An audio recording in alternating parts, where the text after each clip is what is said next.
Hi friends, কেমন আছে সবাই? যে দুপুর এখন 2টো বাজে, স্নান করে সব কাজকর্ম করে রান্নাবান্না হয়ে গেছে, শুধু ভাতটা হতে বাকি আছে। ভাত হচ্ছে। এখন চলে এসেছি ঠাকুর ঘরে। দেখো, প্রতিদিন তো পুজো দেওয়ার পরের মুহূর্তটা দেখায়, আজকে পুজো দেওয়ার আগের মুহূর্তটা দেখায়। যেহেতু অমাবতী চলছে, আমরা আম কাঁঠাল খাচ্ছি, তার জন্য ঠাকুরকেও আজকে আম কাঁঠালের প্রসাদ দেবো। দেখো, এই যে কাঁঠাল অল্প একটু কেটেছি, অনেকটা এনে তো ঠাকুর ঘরে কোনো লাভ নেই। 4টে মতো কোষ আছে, আর হচ্ছে আম। আর এগুলো দেখো, 1 গামলা ফুল হয়েছে আমার গাছে।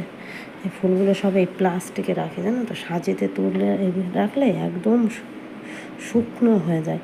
তার জন্য প্লাস্টিকের প্যাকেটে করে রাখলে ফুলগুলো সতেজ থাকে। যেহেতু আমার পুজো দিতে দেরি হয়ে যায়, এই যে ঠাকুরের বাসনগুলো সব ধুয়ে নিয়ে এসেছি।